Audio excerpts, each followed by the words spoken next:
और हर व्यक्ति भगवान हो सकता है। भगवान मतलब उसकी फ्लावरिंग होनी है। वो कली के रूप में पड़ा हुआ है।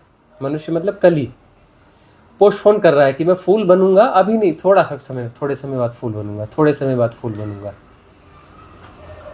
सोचे कि अरे 2-4 जन्म निकाल लेते हैं ना, बाद में फूल बन जाएंगे ना, कली तो है ही अपन, कभी भी फूल बन सकते हैं। तो अपनी फ्लावरिंग को पोस्टपोन कर रहा है। और कितनी बड़ी मूर्खता है अपनी फ्लावरिंग को पोस्टपोन करना। कोई कली अपनी फ्लावरिंग को पोस्टपोन करे तो मूर्खता की बात होगी ना। और यही हो रहा है, यही मूर्खता हो रही है कि कली अपने फ्लावरिंग को पोस्टपोन कर रही है। इतनी सी समझ जो है आ जाए तो मुक्त हो जाएंगे। और इस प्रकार की अवधारणाएं जो है हम इसलिए इस प्रकार की अवधारणाओं का सहारा लेते हैं कि हम पोस्टपोन करना चाहते हैं कि कहीं कोई भगवान है, वो उसने हमें मानव का चोला दिया और ये किया और फलाना किया, मतलब हम कुछ हैं और हमको जो चोला दिया, मतलब हम अपने सेपरेशन को कहीं ना कहीं बचाना ही चाहते। पूछिए। हाँ जी स्वामी जी, मैं ये आपसे, मेरा प्रश्न है कि मेरे मन में बड़ी जिज्ञासा है कि हम कहते हैं कि इंसान का जो है हमें चोला जो भगवान की मर्ज़ी से मिलता है, लेकिन हमारी जो आबादी बढ़ती जैसे मनुष्यों की आबादी बढ़ रही है, तो उसका मतलब है कि फिर भगवान का कंट्रोल तो है उसमें, क्योंकि उसकी भगवान की मर्ज़ी के बिना कैसे हमें इंसान का चोला मिलेगा। ये प्रश्न उठना स्वाभाविक है, लेकिन इसके लिए बहुत सारी चीज़ों को समझना पड़ेगा, बहुत सारी चीज़ों को समझना पड़ेगा। पहली बात तो यह है कि भगवान की मर्जी से यह इंसान का चोला हमें मिला है। तो हमारी अवधारणा भगवान की ऐसी है कि कोई कहीं भगवान बैठा है अपना दफ्तर खोल करके, अपने मैनेजर्स और कारिंदे रख करके, जहाँ वह हिसाब किताब करता है कि कब किसको भगवान का चोला देना है और किसको नहीं देना है। तो इस अवधारणा में ही थोड़ी सी भूल हो जाती है। डुअलिटी, द्वैत जो है यहीं पैदा हो जाता है, जबकि द्वैत है नहीं। परमात्मा का अर्थ है वननेस, एकत्व, सब एक है, दो हो नहीं सकते हैं। जो इनफाइनाइट वैक्यूमनेस है, जो निर्वातीय अनंतता है, जो परम तत्व है, जिसे हम पराशिव कहते हैं, जो असीम है, निराकार है, निर्गुण है, समय और स्थान के परे है, देश काल के पार है, बियॉन्ड टाइम एंड स्पेस है, वह जो परम तत्व है, वह परम तत्व के होने का ढंग है। यह हम बार बार समझाते हैं कि वह उसके होने का ढंग है कि उसमें अनाहत नाद है, मूल ध्वनि है, जिसे हम ओमकार कहते हैं। गुरु नानक देव जी ने से ही कहा, एक ओमकार सतनाम। ऐसा नहीं है कि कोई परम तत्व है उसमें ओमकार का नाद है, वहाँ दो हो जाएंगे। उसके होने का ढंग है, एक ही है, वो दो नहीं है।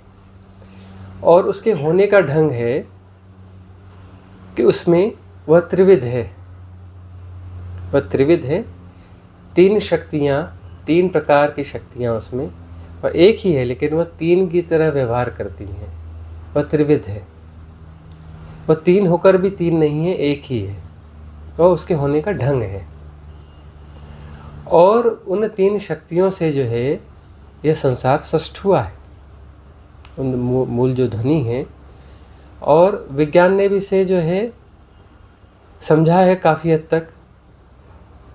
विज्ञान ने जैसे कहा कि मूल में इलेक्ट्रिसिटी है, एनर्जी है, इलेक्ट्रिसिटी है, और इलेक्ट्रिसिटी का एक ढंग जो है, उस एनर्जी का एक ढंग जो है वह क्या है, ध्वनि है। और आध्यात्म की गहराइयों में यह जाना जाता है कि मूल में ध्वनि है और ध्वनि का एक ढंग, एक प्रकार जो है वह इलेक्ट्रिसिटी है, एनर्जी है, मूल में ध्वनि है। तो वह जो ध्वनि के होने का ढंग है, उसके होने का ढंग है कि वह जो है ऊर्जा हो गई, इलेक्ट्रिसिटी हो गई, और उसका प्रकंपन है, उसका नृत्य है। उस नृत्य से सृजन हुआ है संसार का, उससे सृजन हुआ है संसार का, जिसमें मूल तत्व आते हैं इलेक्ट्रॉन, प्रोटॉन, न्यूट्रॉन, त्रिविध, त्रिगुणा। और तीनों के गुण जो हैं अलग अलग भासते हैं, लेकिन वो अलग अलग हैं नहीं। तो ये जो है उसके होने का ढंग है, मतलब वो हो रहा है। सृष्टा सृष्टि बना के अलग नहीं हो गया, एक सृष्टि बना ली और अब उसे देख रहा है, उसे मैनेज कर रहा है, ऐसा कुछ नहीं है। उस निर्वाती अनंतता का, बियॉन्ड टाइम एंड स्पेस, उस परम तत्व के होने का ढंग है यह, उसके होने का ढंग है यह सृष्टि। मतलब उसने सृष्टि बनाई नहीं है, वह सृष्टि हो रहा है। ये कंटिन्यूअस प्रोसेस है। प्रोसेस कंप्लीट हो गई ऐसा नहीं है, प्रोसेस कंप्लीट नहीं होती कभी। यहाँ पर कंप्लीट हो गई तो वहाँ पे टाइम फैक्टर आ जाएगा। हालांकि टाइम फैक्टर का इल्यूज़न है, वह इल्यूज़न तो होगा ही कि वह इस लीला का हिस्सा है। तो वह जो है, जो हमें संसार भास रहा है, जो अलग भास रहा है, वह अलग है नहीं, वह उसके होने का ढंग है।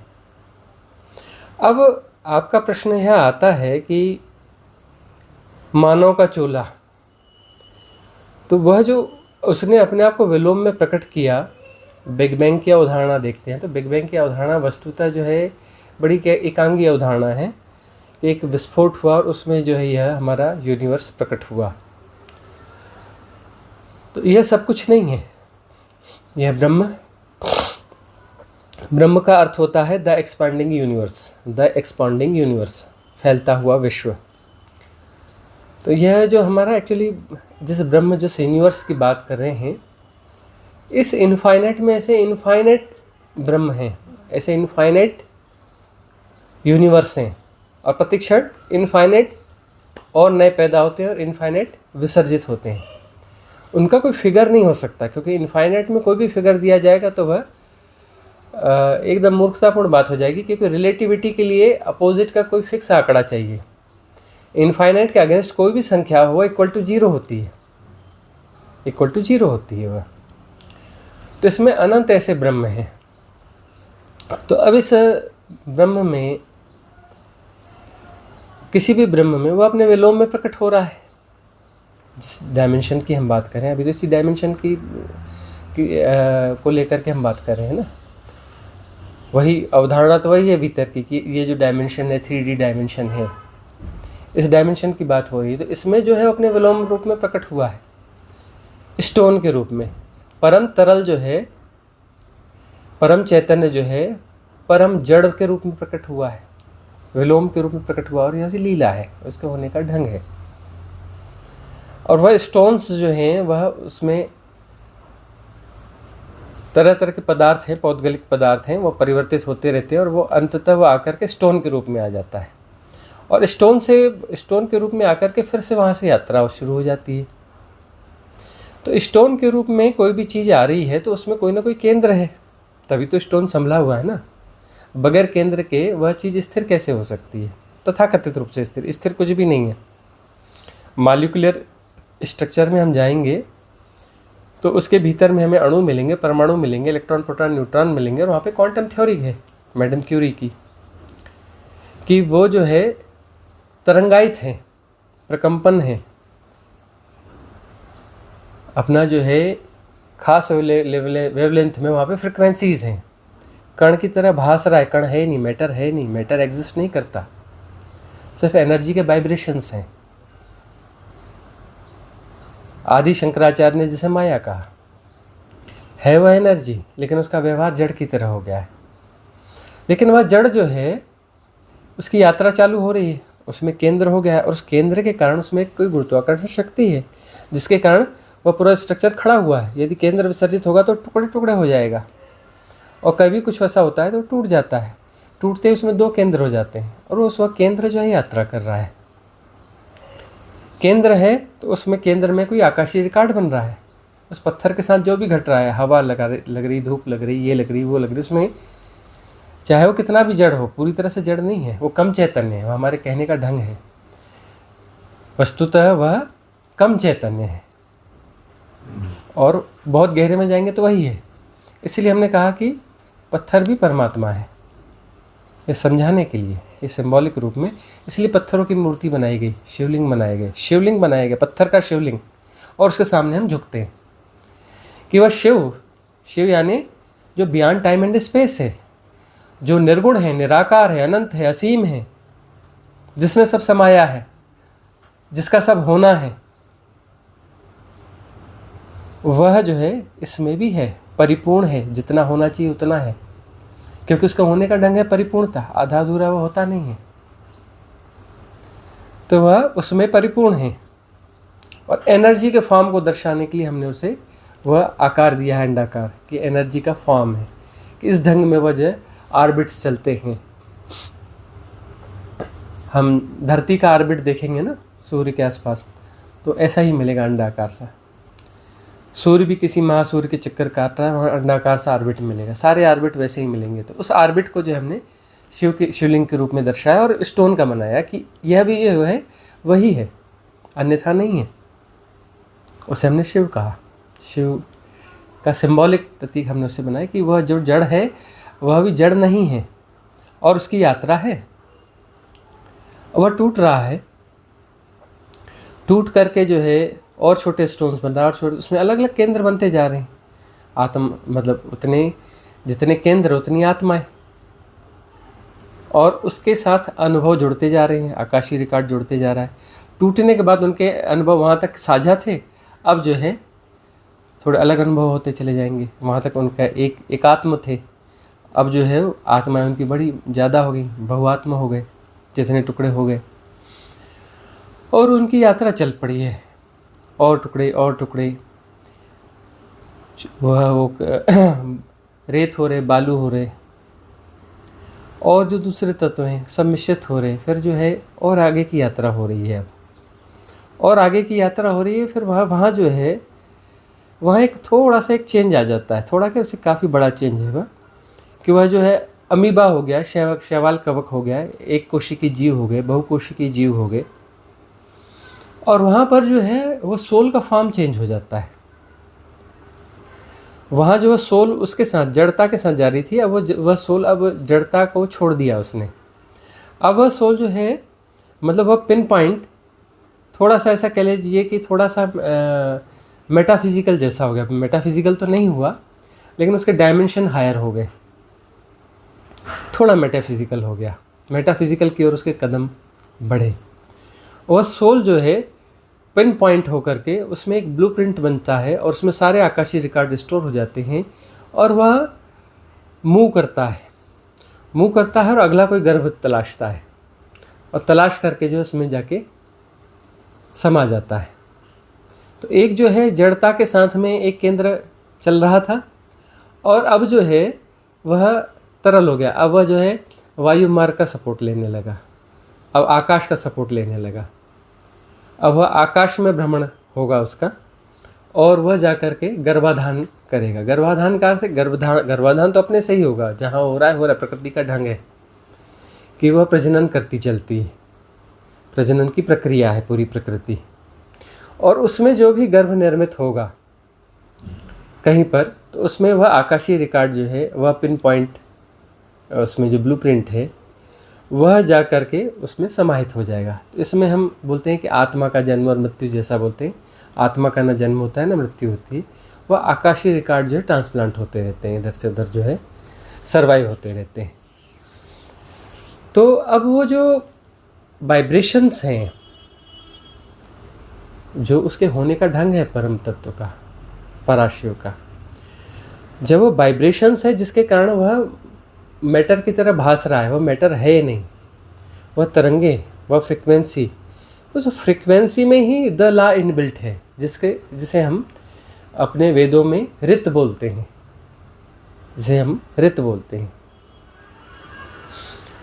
तो वह ऋत, वह द लॉ, वह नियम, वह ताओ, उसमें सब कुछ इनबिल्ट है कि क्या कैसा होना चाहिए, किस में क्या होगा, किस स्थिति में क्या होगा। आग जलाएगी, वायु इस प्रकार से बहेगी, पानी का गुणधर्म यह होगा, उसमें सब कुछ है। सारे नियम उसमें समाये हुए हैं,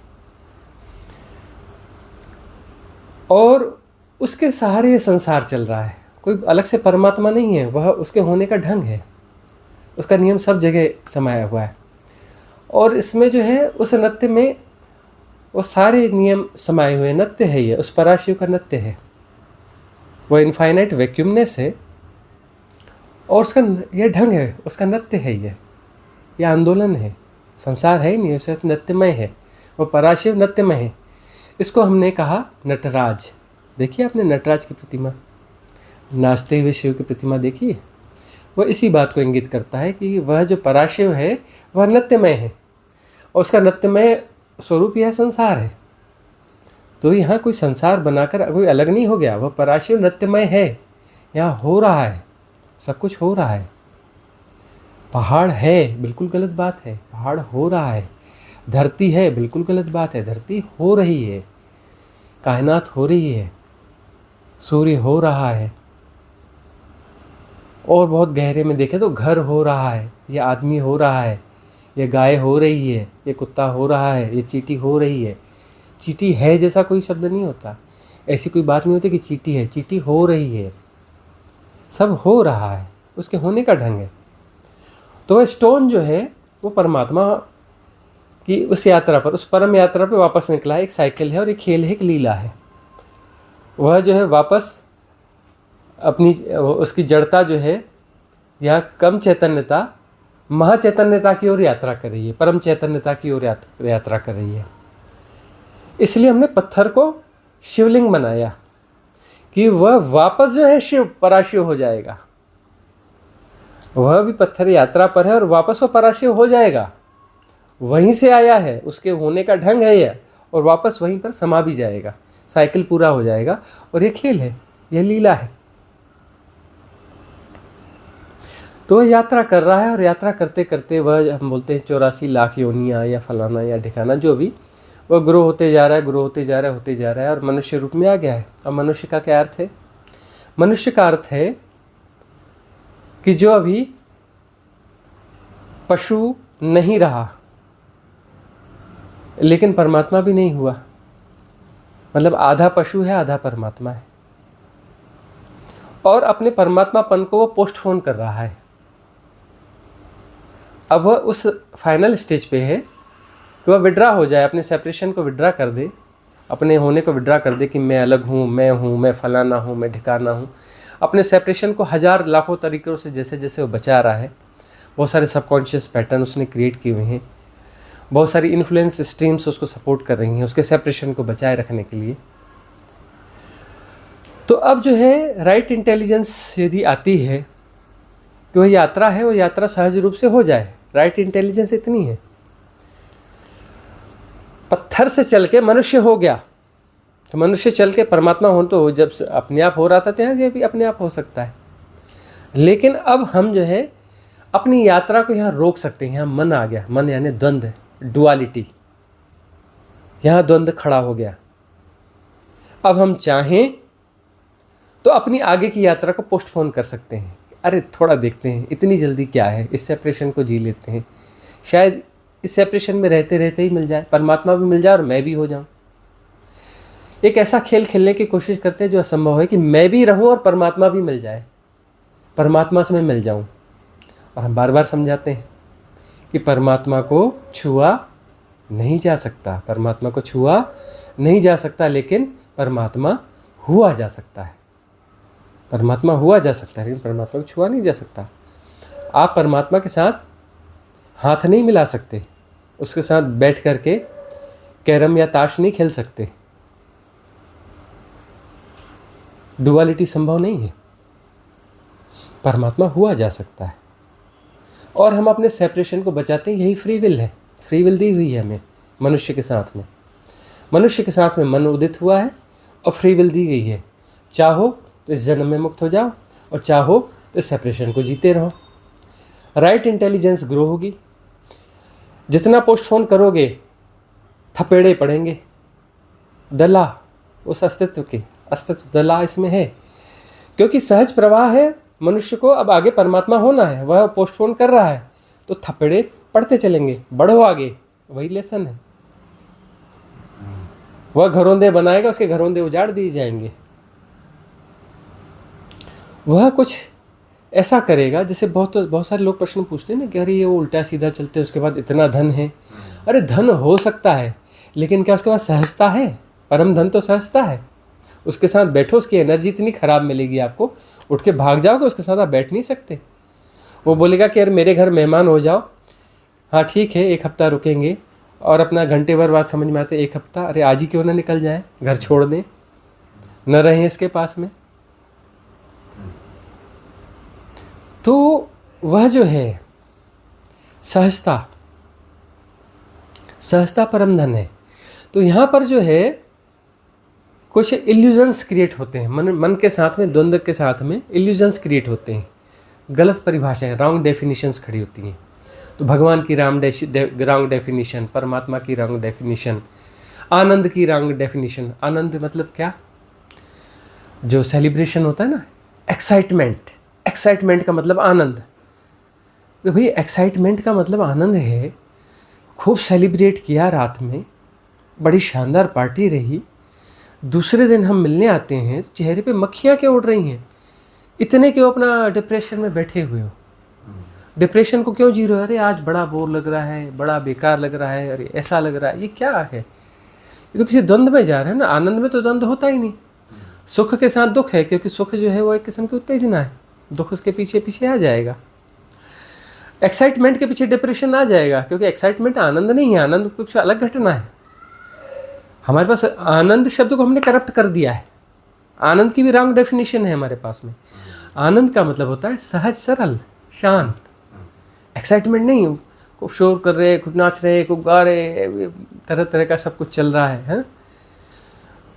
वह एक्साइटमेंट है, वह आनंद नहीं है। आनंद का मतलब रिलैक्स, कोई उत्तेजना नहीं, कुछ नहीं, मौन, शांत, सहज। उस मौन शांत में कोई बोर्डम नहीं है। बोर्डम है तो फिर वहाँ पे भी द्वंद्व हो गया। परम स्वीकार है सहजता। सहजता का मतलब परम स्वीकार। एक जबरदस्ती का मौन है, ऐसा मौन है जिसमें बोर्डम है, अरे क्या कर लूँ, कहाँ जाऊँ, कैसा कर लूँ, बेचैनी है भीतर, वह मौन नहीं है। मौन वह है जहाँ पर कि परम स्वीकार है। उस परम स्वीकार से परम शांति है, क्योंकि परम स्वीकार में कोई द्वंद्व खड़ा नहीं होगा। अस्वीकार से द्वंद्व खड़े होते हैं, अस्वीकार से द्वंद्व खड़े होते हैं। स्वीकार से द्वंद्व मिट जाते हैं। इसलिए कहते हैं ना, तेरी मर्जी, तेरी रजा में हम राजी। तेरी रजा में हम राजी, तो मन बचेगा कहाँ? अमनी दशा आ जाएगी। यदि तेरी मर्जी मेरी मर्जी है तो फिर बचा क्या? मन तो बचा ही नहीं, कोई अशांति नहीं बची, कुछ होना नहीं है, कुछ पाना नहीं है। जो परमात्मा या अस्तित्व, एक सिंबॉलिक रूप में हम परमात्मा बोलते हैं या अस्तित्व बोले या द ला बोले, उसके द्वारा जो हमें दिया गया है वो पर्याप्त है। जैसे हमें होना चाहिए वैसे हम हैं, परम स्वीकार की भावदशा में हैं। तब जो है सेपरेशन धीरे धीरे डिज़ॉल्व होता चला जाएगा, और डिज़ॉल्व होते होते होते होते समाप्त हो जाएगा। और सेपरेशन डिज़ॉल्व होगा तो वही वहाँ पे परमानंद है, कि वो परम अपने स्वरूप में आ गए, हम परमात्मा हो गए, क्षुद्रता को नहीं जिएंगे। एक यह भी बात बार बार उठती है कि अरे भाई जो हम मुक्त हो जाएंगे तो फिर कहाँ रहेंगे? अरे कहीं भी रहोगे तो मतलब हो मतलब समस्या है, सेपरेशन को जी रहे हो मतलब बोलते अरे कहीं ना कहीं तो हमें रहना चाहिए। इसी चक्कर में होता यह है कि साधक भी जो है साधना करने के बाद में देवलोक में देवता हो जाते हैं, मतलब किसी न किसी लोक में फंस जाते हैं, इस लोक में न सही ऊपर वाले लोक में फंस जाते हैं, और फिर देवतापन को फिर भोग रहे होते हैं। तो वहाँ पर जो है बोर्डम थोड़ी कम होती है, वहाँ के नियम थोड़े अलग हैं, तो वहाँ पर जो है लंबे समय तक फंसे रहते हैं। फिर अपना धीरे धीरे होश जागता है, अरे किस चक्कर में फंस गए, क्या हो गया, कैसा हो गया। बोलते जन्म लेना है, तो जन्म लेने के लिए उनके फिर बड़ी मुश्किल होती है, कहीं कभी भी जन्म नहीं ले सकते। देवता को जन्म लेना है तो जब कोई अच्छी सिचुएशन बनेगी, अच्छा कुछ बनेगा, तभी उसके जन्म के लायक स्थिति बनेगी। तो वो अपना इंतज़ार करता रहेगा कि कोई गोल्डन एरा आ जाए। यह शब्द हमने गढ़ा है अभी, तो उसको ही गढ़ा है कि वो कोई अच्छा समय, उसको कुछ शब्द नहीं आ रहा था तो हमने एक नया शब्द कर दिया, golden era. Golden era of spirituality, मतलब ऐसी परिस्थिति जिसमें जो साधना जगत में उच्च रहे हों, अच्छे लोग अच्छी स्थिति में रहे हों और हायर डायमेंशंस में फंसे हुए हैं, तो उनके जन्म के लिए अनुकूल परिस्थितियां बनती हैं जिसमें सामूहिक रूप से वो जन्म लेते हैं। तो वैसी गोल्डन एरा भी यह है। इस गोल्डन एरा में अभी जो है इस प्रकार की सोल्स जन्म ले रही हैं जो देवता बनी हुई थी, तो उन्हें यहाँ क्यों जन्म लेना पड़ता है? यह द्वंद्व जो है ना, द्वंद्व जरूरी है, यह विपरीतता जरूरी है ऊपर उठने के लिए। वो जंपिंग पोर्ड आपने देखा होगा ना स्विमिंग पूल में, यदि ऊपर छलांग मारना है तो पहले नीचे दबाना पड़ेगा, नीचे दबाएंगे तो उतनी लंबी ऊपर छलांग लगेगी। और वो जो लंबी कूद होती है तो पहले अपने आप को पीछे खींचेगा और तब वहाँ से दौड़ लगाएगा। वो खड़े खड़े जंप नहीं मार सकता, वो दौड़ते दौड़ते आएगा फिर जंप मारेगा, तो उसको पहले पीछे जाना पड़ेगा, पीछे आना पड़ता है, पीछे आना पड़ता है। और ये लोअर डायमेंशन में जन्म लेना पड़ता है, इस 3D में जन्म लेना पड़ता है। इस लोअर डायमेंशन में बहुत सारी समस्याएं हैं, इन समस्याओं के साथ लेसन होता है। ये समस्याएं हमें सिखाने के लिए हैं। जितनी ज़्यादा समस्याएं होंगी, जितनी ज़्यादा समस्याएं हमारे साथ में हैं, ये समस्याएं हमें सिखाने के लिए, लेसन के लिए हैं। यदि ये समस्याएं ना होती तो ज़्यादा हम अहंकार में जी रहे होते। बाकी लोगों को देख लें जिनके साथ समस्याएं कम हैं, तो ज़्यादा अहंकारी मिलेंगे। किसी को कुछ नहीं समझते, वो जो मुंह में आएगा बोल देंगे, तो अहंकार में जिएंगे, और अहंकार में जिएंगे तो फिर उनका पतन हो जाएगा। जिन कारणों से अहंकार है वो तो सारे कारण तो यही छूट जाएंगे, उनका धन पद स्वास्थ्य ये वो रुतबा सब तो यही रह जाने वाला है। वो 4 दिन की चांदनी फिर पखवारी रात, और पखवारी रात फिर वो जाकर के गड्ढे में गिरेगा, हायर डायमेंशन से लोअर डायमेंशन में कहीं निचले लोक में जाके जन्म ले लेगा, फंस जाएगा। कोई बोलते हैं ना, पुरानी कहावत है, सिंबॉलिक रूप से पुराने लोगों ने कही कि परमात्मा जिनसे प्रेम करता है उन्हें बड़े दुख देता है। परमात्मा जिनसे प्रेम करता है उनको बड़े दुख देता है। क्यों बड़े दुख देता है? ताकि जो है वो फंस न जाए, उनको पता चले कि यहाँ जो है पाकर भी कुछ नहीं पाया जाता, खोकर भी कुछ नहीं खोया जाता। कितना भी खोलो यहाँ कुछ नहीं खोया जाता, और कितना भी पालो यहाँ कुछ नहीं पाया जाता। सब यहीं का हिसाब किताब यहीं रह जाता है। और यहाँ की बीमारियाँ आगे लेके जाने की क्या ज़रूरत है? यहाँ की बीमारियाँ यहीं विड्रा करो। साधना उसी का नाम है कि यहाँ जो घट रहा है उससे कुछ बीमारियाँ बन रही हैं, मानसिक जो मेंटल डिसऑर्डर्स क्रिएट हो रहे हैं, सबकॉन्शियस माइंड में जो पैटर्न्स बन रहे हैं, संस्कार बन रहे हैं, कार्मिक अकाउंट्स बन रहे हैं, सबको डिसॉल्व करो, क्लियर करो, स्वच्छ हो जाओ, शुद्ध हो जाओ, परम शुद्धि में आ जाओ। और शुद्धता में मुक्ति है, सिर्फ शुद्धता ही होनी है, परमात्मा को पाना नहीं है। परमात्मा तो हम हैं ही, सिर्फ इल्यूजन्स हैं। बहुत सारे इल्यूजन्स को हम जी रहे हैं, जिसमें ग्रेट इल्यूजन्स जो हैं जन्म और मृत्यु, टाइम एंड स्पेस, देश और काल, ये ग्रेट इल्यूजन्स हैं, बहुत बड़े झूठ हैं। और इन झूठों को हम जो सच की तरह जी रहे हैं, और इन झूठों से बहुत सारे और झूठ निकलते चलते हैं, पैदा होते चलते हैं। आपने देखा ना, 3 मूल कलर होते हैं, एक कलर को उठाओ और दूसरा कलर को उसको मिला लो, चौथा कलर बन जाएगा, है ना। ए और बी को मिलाओ, बी और सी को मिलाओ तो एक अलग कलर बन जाएगा। अब ए और सी को मिलाओ तो एक अलग कलर मिल जाएगा। अब ए और डी को मिलाओ तो अलग कलर बन जाएगा। ए और ई को मिलाओ तो अलग कलर मिल जाएगा। अब ए बी और उसके साथ में अपना डी मिला दो तो एक अलग कलर बन जाएगा। अब आप पेंट की दुकान पे जाएंगे, हरा कलर चाहिए तो आपको कैटलॉग रखेगा, ये हरे में जो है 300 कलर है, कौन सा वाला हरा चाहिए आपको। हरे में ये 300 कलर है ना। वो एशियन पेंट, बर्जन पेंट, किसी भी पेंट की दुकान में उसमें जाओ, वो बोलेगा कि हम जो है वो कलर आपको बना के देंगे, शेड पसंद करो, ये मशीन लगी हुई है। तो उसे अनंत अनंत बन जाता है। तो ये जो मूल भ्रांतियां हैं, इन भ्रांतियों से अनंत किस्म की भ्रांतियां पैदा हो जाती हैं, क्योंकि हम मूल भ्रांतियों को जी रहे हैं। इसलिए बार बार जो है हम बताते हैं कि समय झूठ है। भाई समय सच है, तो कोई भी चीज़ सच है तो उसका आदि और अंत होगा, कहीं ना कहीं शुरू हुआ होगा। समय कब शुरू हुआ बता दो हमें। आप यह तो बता रहे हो कि ये सन चल रहा है, ये चल रहा है, ये तो सन वन वगैरह तो मामूली सी बात है। वो इस अनंत आकाश, अनंत विस्तार में वो छोटा मोटा कोई मल्टीवर्स है जिसको ढूंढा भी नहीं जा सकता किसी नक्शे पे। उसमें कोई छोटा मोटा यूनिवर्स है जिसका तो कहीं कोई अनुमान ही नहीं है। उसमें छोटी मोटी गैलेक्सी है और छोटा मोटा सौर मंडल है जिसका पता ही नहीं है कहाँ है। और उसमें छोटी मोटी धरती है। वो छोटी मोटी धरती जो है गोल गोल घूमती है, घूर्णन गति करती है और एक कक्षीय गति करती है। एक छोटा मोटा तारा है सूरज, जो इससे सब 10 करोड़ गुना बड़ा है, और वो घूर्णन गति करती है तो उससे धूप छाँव होती है। उसको दिन रात बना दिया, एक चक्कर में 365 दिन तक तो उसे साल बना दिया। उससे हमने घड़ी बना ली, ये कर लिया। ये तो सब यूटिलिटी, उपयोगिता है कि भाई इतने बजे मिलने आ जाना। अब किसी को बुलाना, अरे मिलने आ जाना, बोलेगा, पहले पूछेगा कहाँ और कब। ये 2 क्वेश्चन करेगा, कहाँ और कब। उपयोगिता है इसकी, व्यवहारिक सत्य है। बोलेगा मिलने तो आऊँगा लेकिन कहाँ और कब। तो 2 झूठ हमें गढ़ने पड़ेंगे। बोलेंगे कि वहाँ आना, द्वैत है ही नहीं। लेकिन हम जो है बोलते नहीं, यह स्थान अलग, वह स्थान अलग, वह स्थान अलग। सबके शहरों के नाम अलग अलग दे देते हैं, हर जगह के नाम अलग देते हैं, अलग अलग करते हैं ताकि पहचान बने। और कब, तब हम जो है उस गति का सहारा लेंगे, किसी रिलेटिविटी का सहारा लेंगे कि धूप छाँव कब, कौन सी धूप छाँव कहाँ पहुँचती है, इतने बजे आना, इस तारीख को आना, मतलब ये वाला चक्कर जब पूरा होगा तब आना।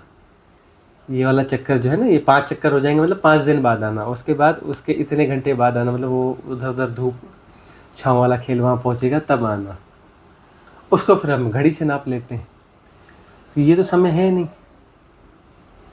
और जो है इस शरीर के साथ हम गुथे हुए हैं, तो इस शरीर की यात्रा को हम उसके साथ जोड़ लेते हैं कि ये बच्चा है, बूढ़ा हुआ, जवान हुआ, यह हुआ। इस गतियों को हम पकड़ लेते हैं। इससे हम सोचते हैं कि कुछ बीत रहा है, जबकि बीत कुछ रहा ही नहीं है। अब बीत रहा है तो कितना बीत गया, कहाँ से शुरू हुआ।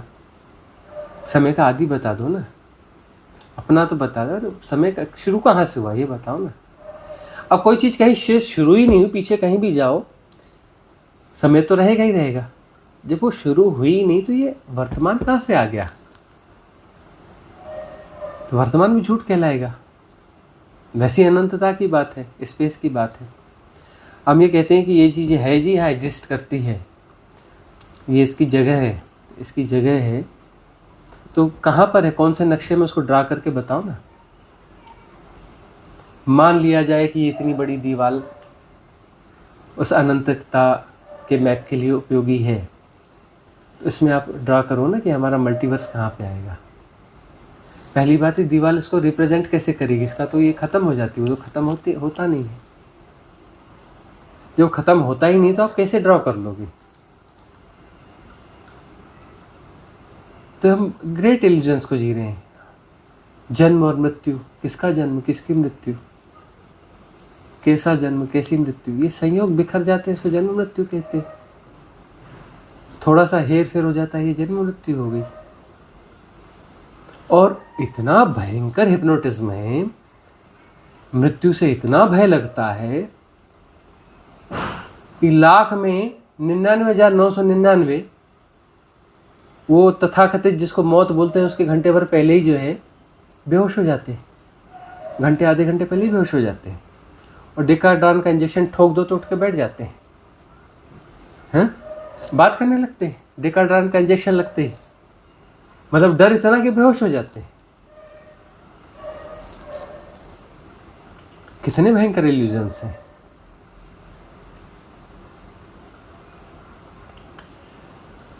इन सारे इल्यूजन्स से मुक्ति की साधना है। और भगवान का अर्थ होता है हमारी खिलावट।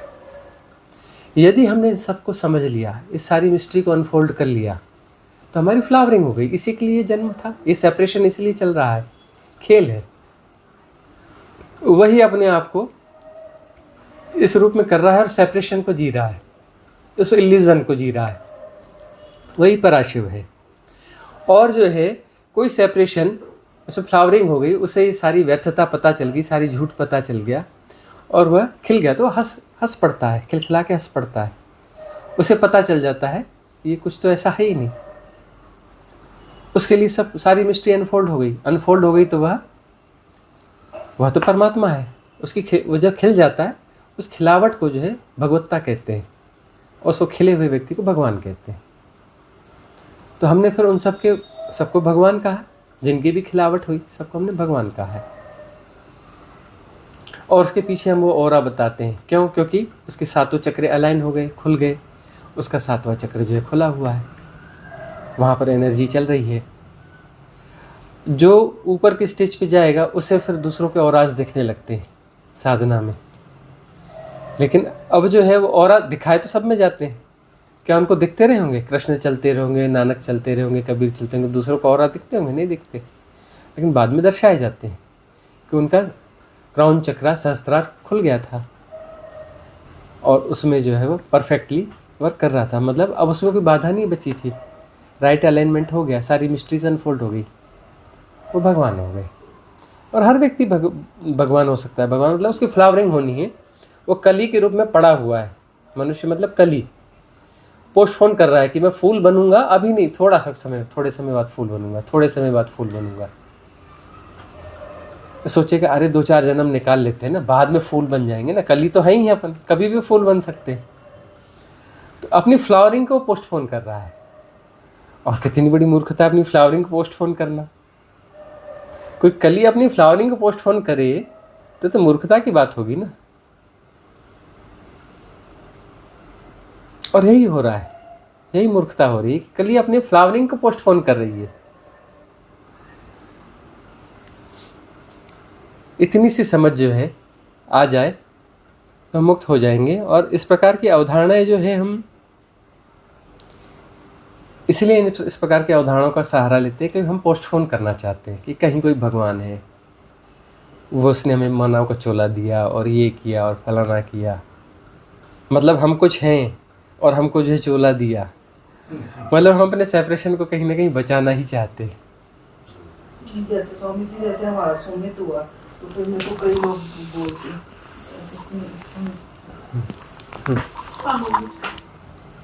पिछला जन्म होता है या नहीं होता है, तो वही तो सेपरेशन है। सेपरेशन को हम जी रहे हैं तो अगला भी जन्म होगा। इस सेपरेशन को विड्रा नहीं करेंगे तो अगला जन्म होगा। और यहाँ मौजूद हैं, यह इस बात का प्रमाण है कि पिछला जन्म था और हम किसी कार्य कारण श्रृंखला को जी रहे हैं। कॉज एंड इफेक्ट वाली किसी श्रृंखला को हम जो है जी रहे हैं। तो उसमें कुछ ना कुछ तो हुआ है, तभी तो ऐसा हुआ है। पहली बात, कर्म प्रारब्ध तो बड़े हिसाब किताब से चलता है, 10 लाख के इनबिल्ट है। कोई परमात्मा कहीं दफ्तर खोल के बैठा होता तो उसके हिसाब किताब में चूक हो जाती।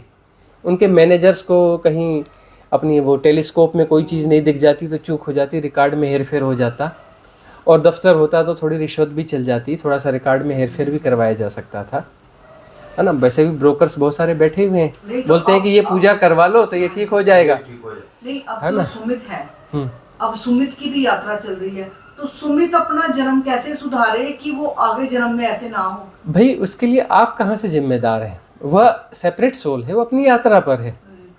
आपको वहम हो रहा है कि वह जो है आपका बेटा है। कोई किसी का बेटा नहीं है, कोई किसी की माँ नहीं है, कोई किसी का पिता नहीं है, कोई किसी की पति पत्नी नहीं है। सब उपयोगिताएं हैं, ठीक है, ये व्यवहारिक सत्य हैं और ये काम करते रहेंगे। हम व्यवहारिक सत्य के विरोध में नहीं है। अपना अपना, मैं कहती हूँ अपना अपना, चलो यात्रा पे हैं, पर वो अपनी जो आत्मा है वो कैसे सुधारे अपने आप को कि मैं अगले जन्म में। वो तो अस्तित्व सबको सुधार ही रहा है, सबको ले ही जा रहा है। एक पत्थर भी परमात्मा होने की राह पर है। तो कुछ समझ ही नहीं कि मैं यहाँ समझ, वो आपको क्या पता कि उसको समझ है या नहीं है या क्या हो रहा है। ये तो आप अपने ढंग से सोच रहे हो ना। अब जो है उसकी जो भी यात्रा रही होगी पिछले जन्मों की, उसमें इसको अभी यह फेज देखना था तो वह फेज देख रहा है। अब जो है अगला जन्म फिर उसका होगा, अगले जन्म में अगली स्थितियाँ आ जाएंगी उसके साथ में। वह सोल अपनी यात्रा पर है, उसको आपसे कोई विशेष लेना देना नहीं है। आपसे कोई विशेष लेना देना नहीं, वो अपनी यात्रा पर। उसको कोई ना कोई गर्भ चाहिए था, उसके वो कर्म भोग थे, उसको कर्म भोग पूरे करने थे। उसे पता था कि कर्म भोग पूरे करने, ढूंढो भाई एक आध गर्भ जहाँ आ जाए और अपने कर्म भोग कर ले। एक जन्म ऐसा निकालना है तो निकालना है तो निकालना है, और सब बीत जाता है। क्या ठहरता है? एतदपि गमिष्यति, सब बीत जाता है, यह भी बीत जाएगा, सब बीत जाएगा, यह जन्म भी बीत जाएगा। कितनी उम्र हो गई आपकी? मेरी हाँ, मेरी 55। 55 हो गए, बीत गए ना 55 साल। अभी तो स्कूल में पढ़ रहे थे आप, वो तो अभी तो कॉलेज में थे आप, कहाँ गए 55 साल, कहाँ गए? वो मैं उस दिन गई थी क्वार्टरों में और सारा सामने आ गया मेरे को। बीत गए ना 55 साल, जीवन बीत जाता है, कितना भी हो बीत जाता है, क्षण में बीत जाता है, क्योंकि माइक घटना है, इल्यूजनरी फैक्टर है समय, टाइम फैक्टर जो है इल्यूजनरी फैक्टर है, माइक घटना है, माया है। कितना भी लंबा दिखता हो सब गायब हो जाता है, क्षण में गायब हो जाता है। आप कितना भी बोल लो कि नहीं इतने लंबे साल, इतने लंबे साल, और जब याद करो अरे अभी तो ये थे और अभी ऐसे हो गए, क्षण में बीत जाता है, माया है। वो इतना लंबा दुख, इतना लंबा दुख, अरे कितना लंबा दुख हो, सब बीत जाता है, ठहरता कुछ नहीं, सब प्रवाह में। और प्रवाह उसी वही प्रवाह है, वहीं जा रहा है ये प्रवाह। ये प्रवाह कहाँ जा रहा है? पराशिव, परम तत्व, सारा प्रवाह वही है। आप भी उसी प्रवाह में हो, सुमित भी उसी प्रवाह में, थोड़ा आगे पीछे हो जाएगा।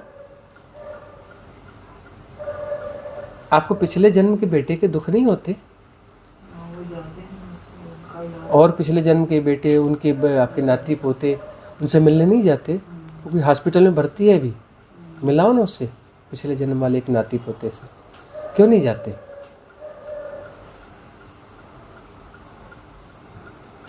तो वही है। उसका सुमित के आने का हमें ये फायदा होता है कि हम किसी का बुरा नहीं कर सकते, किस करते तो ये हम होते हैं, पता नहीं कौन से जन्मों की हमें सजा मिली है, ये ऐसे मिलता है हमें, किसी के साथ बुरा नहीं करते, किसी को ऐसे नहीं हम कह सकते कि उसको, देखो ये होता है। राइट इंटेलिजेंस क्या है, प्रज्ञा क्या है, विजडम क्या है? विजडम ये है कि कोई भी कारण हो उसको हम साधनात्मक समझ बना लें, साधनात्मक मोड़ दे लें, उससे हम इंस्पिरेशन लें, इंस्पिरेशन हमारा साधनात्मक हो। कोई भी ऐसा कारण हो, दुख हो सुख हो, यदि हम उससे इस प्रकार से इंस्पायर होते हैं कि कुछ भी स्थायी नहीं है, सब कुछ गतिमान है, और जो है यह संसार व्यर्थ है। संसार व्यर्थ है, कौन सा संसार व्यर्थ है? ये पेड़ पौधे जंगल पहाड़ व्यर्थ हैं क्या? ये तो परमात्मा है, ये कैसे व्यर्थ हो जाएंगे? व्यर्थ क्या है? व्यर्थ यह है जो हमारे प्रोजेक्शंस हैं, ग्रुप ऑफ प्रोजेक्शंस हमारे। हर व्यक्ति अपना संसार कैरी करता है, कैरी ऑन करता है, हर व्यक्ति का अपना संसार है। बाहर खड़ा कर दिया जाए, आपको कोई दृश्य दिखाया जाए 10 लोगों को, 10 को कहा जाए कि इसकी परिभाषा लिखो, इसके बारे में अपना संस्मरण लिखो, 10 अलग अलग लिखेंगे, क्योंकि 10 के संस्कार अलग अलग हैं। किसी को कुछ दिखेगा, किसी को कुछ दिखेगा, कोई किसी को हाइट कर देगा, उसके लिए उसका महत्व ही नहीं है, और कोई जो है उसी तत्व को ज़्यादा उभार के लिखेगा। हर व्यक्ति अपने संसार को कैरी ऑन कर रहा है, और उसके सेल्फ प्रोजेक्शंस है, ग्रुप ऑफ प्रोजेक्शंस हैं। हम अपने अपने प्रोजेक्शंस में जी रहे हैं, अपना संसार खुद निर्मित किया है, निर्माण भी हमारा है, और विसर्जन भी हमें करना पड़ेगा। यही तो साधना है, हमने अपना संसार बनाया है और संसार विसर्जित करना है। सुमित आपका बेटा है, आपका बेटा है, आप कौन हो? आप कौन हो? पहले ये तो बताओ आप कौन हो, तब तो हम आगे बात बढ़े कि वो बेटा आपका है तो वो कौन है, फिर कहाँ से आया। कुछ भी, हम दोनों टंडन बस सुमित हमारा, मेरे को तो अब ये है कि हमें खुद ही नहीं पता कि हम कौन हैं। अब यही नहीं पता कि हम कौन है और ये हमारा बेटा हो गया, खुद का ही पता नहीं है और हमारा बेटा हो गया। ठीक है, हम बार बार कहते हैं कि व्यवहारिक सत्य हैं और ये अपनी जगह काम करते हैं। हम ये नहीं कहते कि व्यवहारिक सत्यों से मुंह मोड़ना है, वह तो काम करते ही रहेंगे। व्यवहारिक सत्य में वह बेटा है और उसकी व्यवस्था करना आपका दायित्व है, ये व्यवहारिक सत्य है। लेकिन पारमार्थिक सत्य की बात करो ना, राइट इंटेलिजेंस, विजडम और प्रज्ञा की बात करो ना। आप कौन हो आपको तो पता नहीं है, आपको अपना पता नहीं है, तो कहाँ से वो आपका बेटा हो गया? आपका बेटा है तो उसका इतिहास बता दो, पिछले जन्म में कहाँ था, उसके पहले कहाँ था, उसके पहले कहाँ था, उसके पहले क्या कैसा था, कब क्या रिश्ता था, हिसाब किताब निकालो, पूरा बताओ। सब नदी नाव संजोग है,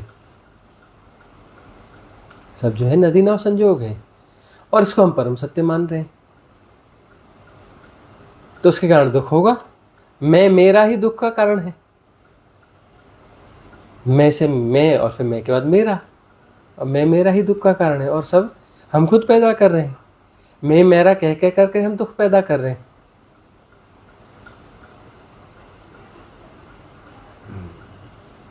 आई बात समझ में आपको?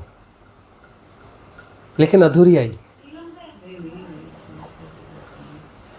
यदि हम जो है इसी तरीके से इस सेपरेशन को जीते रहेंगे, मैं मेरा को जीते रहेंगे, तो समस्याएं बनी रहेंगी, और वही गोल गोल चक्कर है।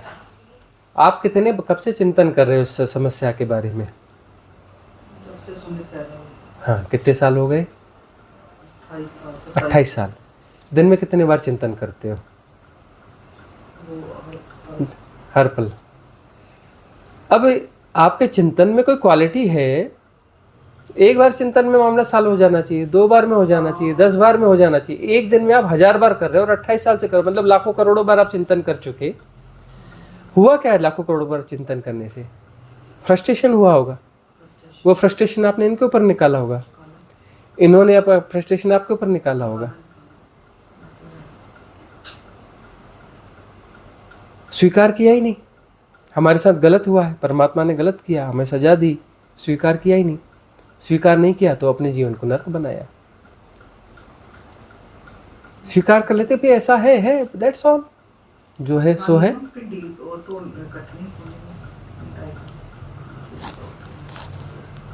स्वीकार कर लेते तो समस्या पैदा ही नहीं होती। अस्वीकार से सारी समस्या पैदा हुई, सारे दुख पैदा हुए, सब अस्वीकार से पैदा हुए।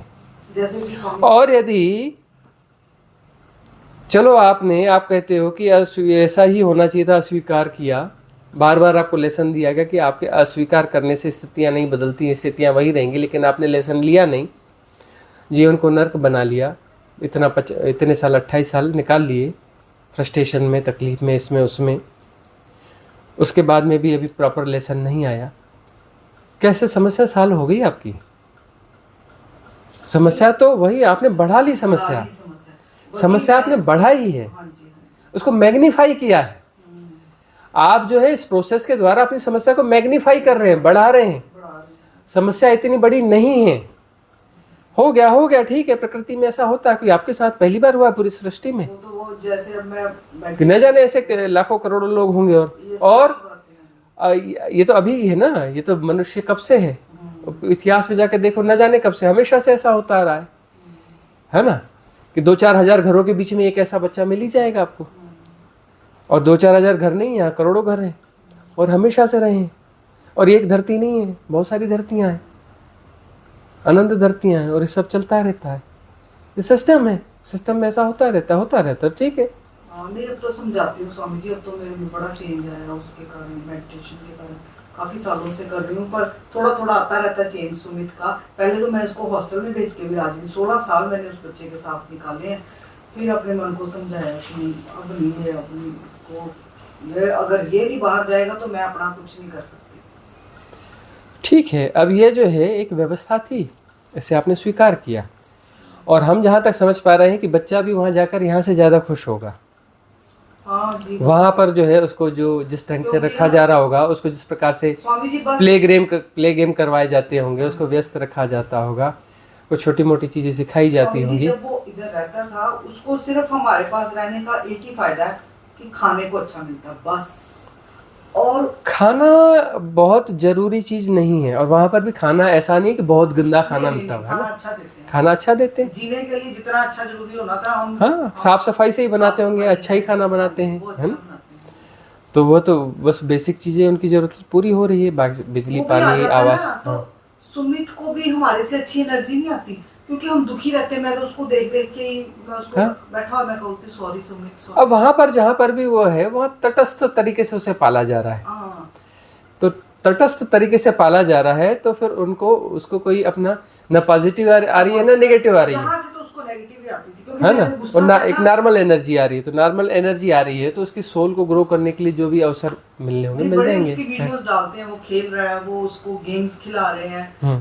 तो पर ये है कि यहाँ जब आता है उसको हक लगता है कि ये मेरा घर है और मैं इधर उधर घूमता हूँ, बड़े ऐसे ऐसे करके आकड़ के घूमता है। वहाँ थोड़ा सा रहता है, ऐसे है कि वो मेरे को गुस्सा मैं तो मारती भी थी, इतना मैं फ्रस्ट्रेट हो जाती थी, मैं मारती भी थी उसको, कि मैं 2-4 चांटे छोड़ भी देती थी उसको। फिर वो बेचारा, वो भी खुद अपने आप को भी ऐसे जैसे नेग्लेक्ट सा फील करता था कि ये मेरे को प्यार नहीं करते। कई बार हमने बड़ा प्यार करना उसको, हमारी जान बन जाता वो, कई बार गुस्सा चढ़ना, फ्रस्ट्रेशन निकालनी, क्लेश घर में पड़ा रहना। जब थोड़ा गया ना, थोड़ा सा अब मेडिटेशन फिर मैंने शुरू की करनी। अब पहली बात ये कि स्वीकार कर लो, अभी भी स्वीकार ठीक से नहीं हो रहा है, स्वीकार कर लो तो समस्या का समाधान हो जाएगा। वो बेस्ट जगह पर है, यहाँ से बेहतर है, वह गया है और यहाँ से बेहतर स्थिति में है।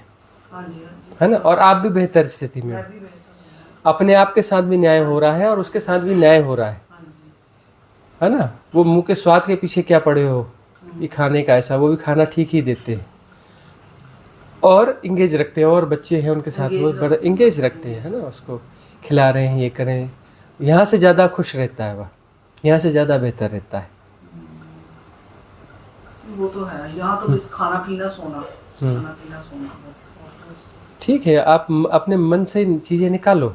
यही ऐसी चीज़ें हैं कि ऐसे बहुत सारे इम्प्रेशंस होते हैं, बहुत सारे इम्प्रेशंस हैं। ये बड़ा इम्प्रेशन है, ये आपके लिए लेसन है।